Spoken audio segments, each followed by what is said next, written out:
What is your final decade going to be like?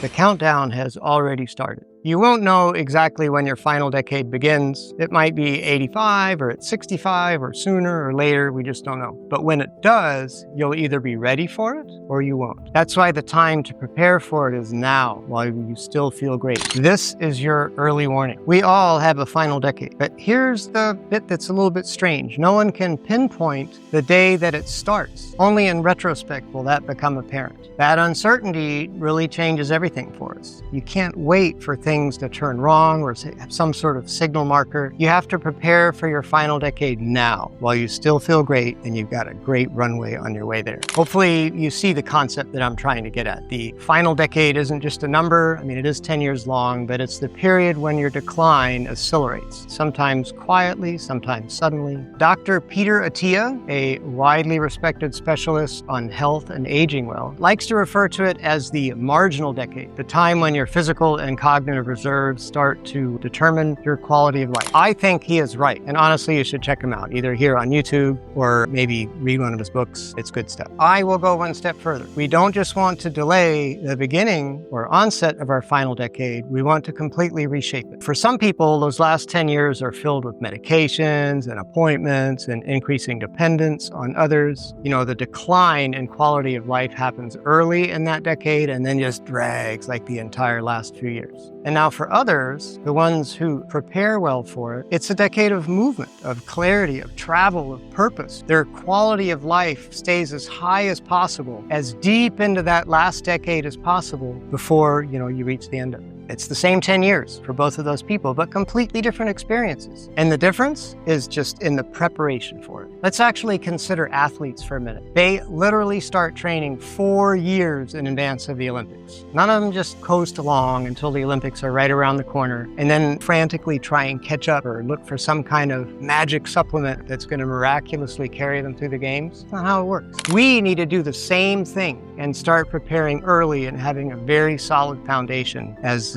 we go, through middle age and towards our last decade. A really good exercise might be for you, yourself, to imagine what 3 things or 5 things do you desperately want to be able to do when you're 80 or 85 or whenever it is. Is it as simple as you just want to be able to get off the floor? Do you have been playing with a grandchild? Do you want to lift your carry-on into the overhead bid? Do you want to be able to dance at your granddaughter's wedding? Play golf? Enjoy race cars? Play tennis? All of these good things. And then ask yourself, what do you need to be doing right now to make that future possible? Because the final decade is coming, although we all hope it's far in the future, it is coming. Let's look at the fastest way to shorten your healthy years, or health span, as we like to call it here on Durable Life. And it comes from just ignoring the basics. What we don't want are things like physical inactivity, chronic sleep deprivation, chronic stress, a poor diet of maybe highly processed foods or ones with fairly low nutritional value or insufficient macros. Social isolation and loneliness is another big one that can really drag us down. And as we're 45 or 55, all of those things actually seem pretty manageable still, but I'm telling you, they quietly erode your reserves. One day, the decline will just show up. You will be out of reserves. And so here are the things that we do need to do.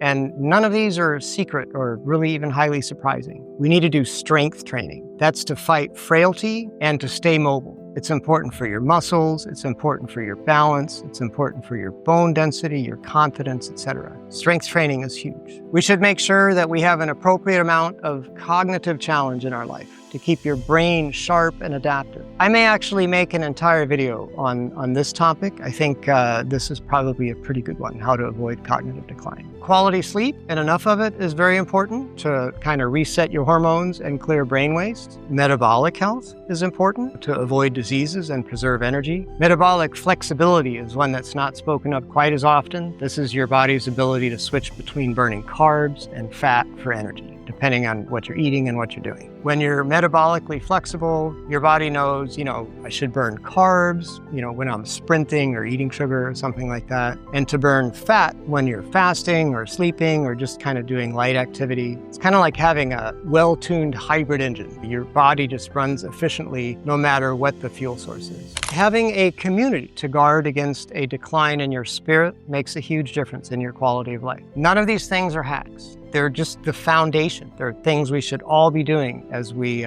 move on. The ultimate, decline obviously is inevitable, but you don't have to have a slow and agonizing decline. That is not inevitable. If you train for resilience, it does not have to be that way. If you're ready to start and you want to learn more, please check out some of my other videos. I'll try and kind of put some here. I have one on atherosclerosis, which might actually be one of the biggest silent threats to long-term health that most people never even see coming. That'd be a good one to try. But anyway, thank you guys very much.